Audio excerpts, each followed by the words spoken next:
Hey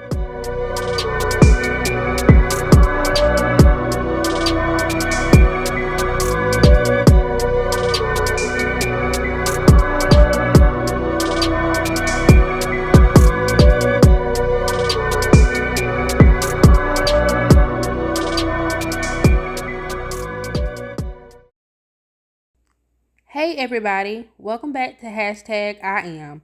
Today's episode is going to be short, but that doesn't make it any less important. It's always sad when a child goes missing, and that's certainly the case for the child in this episode. Please, please, please take a good look at her. Something in me is telling me that she is still alive, and with your help, I'm hoping she can be found. On September 17th, 2019, a statewide Amber Alert was issued for the abduction of 5-year-old Dulce Maria Alavez. The day before, Dulce and her younger brother were playing at Bridgeton City Park in Cumberland County, New Jersey, while their mother, Noema Alavez Perez, and their young aunt sat in the car watching them. 10 minutes in, Noema left the car in search of her children only to find her son, Manuel, crying along and Dulce nowhere to be seen. According to the 3-year-old, Dulce was playing near some storage buildings that were next to the playground when she disappeared. According to a witness, Dulce was led away by a man to a red van. Now, this is where things get confusing. Police described the man as a light-skinned Hispanic male between the heights of 5'6" and 5'8", a slim build, no facial hair, and facial acne. He was said to be wearing a black shirt, red pants, and orange sneakers, but later he was described as wearing a white t-shirt, blue jeans, and a white hat. It was also stated that this man was seen in the park with 2 other kids under the age of 5 when Dulce went missing, but he could have just been another potential witness. With this information, it's understandable why it led the investigation to nowhere. Either way, here is the sketch that was released. Take a good look. Someone knows this man, and I urge you to contact the Bridgeton Police Department at 856-451-0033. Noema's boyfriend, Edgar Martinez Santiago, was heavily questioned in connection to Dulce's disappearance also. I'm not sure if this is because he was really considered a suspect or if it was because he was an undocumented immigrant and it was a reason to detain him for deportation. He was later released, but this may have deterred other immigrants from coming forward in fear of deportation themselves. I truly believe that there are others out there who may have witnessed what happened, and sadly, because of this fear, they may never come forward, which is obviously another hindrance in this case. Before we get out of here, here's a snippet of the 911 call that was released of Dulce's mom on the day that she went missing. 911, where's your emergency? I can't find my daughter. Okay, when was the last time you seen her?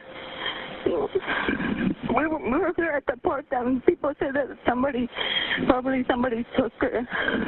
Okay. How old is she? She's 5 years old. Okay, and what park are you at? Here in Bridgeton Park. Okay, where at in the Bridgeton Park are you? The one with the basketball court where high school is. Okay, so you're at the basketball courts behind the high school? Yes. Okay. And what was she seen last wearing? She was wearing, give me a second. I don't remember what clothes she was wearing, but she was wearing, I just remember her pants. She was wearing like a flowery pants and some heels, some white heels. Okay, and your name? Okay. All right, ma'am, stay on the line. I'm going to transfer you over to the police, okay? And you said she was 5, correct? Yes. All right.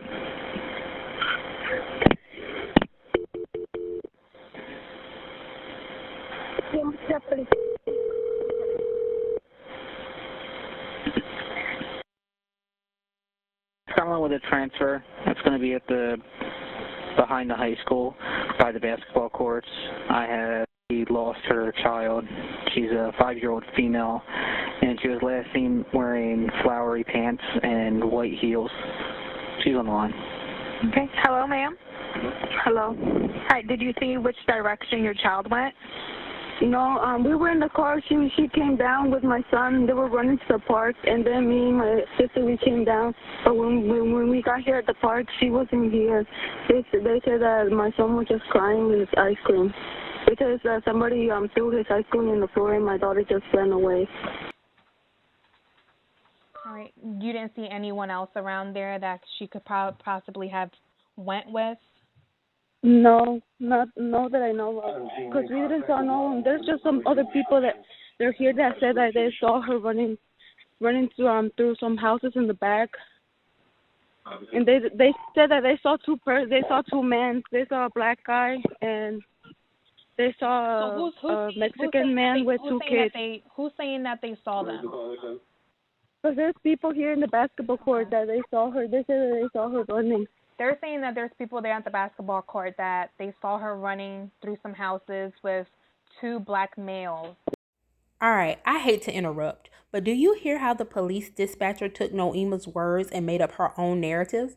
In the rest of this clip, you will hear Noema go along with it, but in her defense, she was distraught and her understanding of English is not the best. So her being turned around like that makes sense, but I'm so disappointed in the dispatcher who took this call.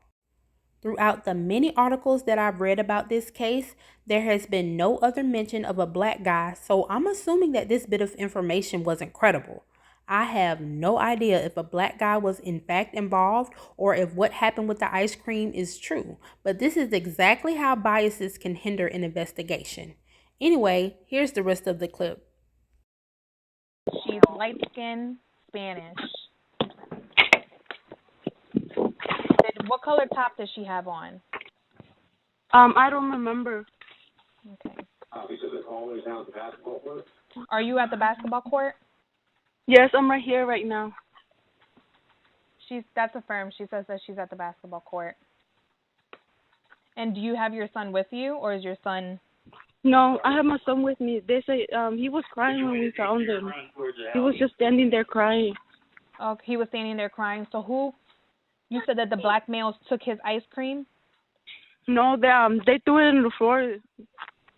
They had threw it in the floor. So the two males took his ice cream and threw it on the floor, and then they left with your daughter? Probably, because I didn't saw it. When we came and looked for her, we were looking everywhere for her, and we couldn't find her. Her son was at the basketball court with her daughter, that there was two black males that took her son's ice cream and threw it on the ground and left with her daughter. Okay, well, we have the officers. Are you on Mayor Aiken? I already have an officer here. Dulce was last seen wearing a yellow shirt, black and white pants with flower patterns, and white kitty heels. Today she would be 10 years old, and here's an updated age progression photo.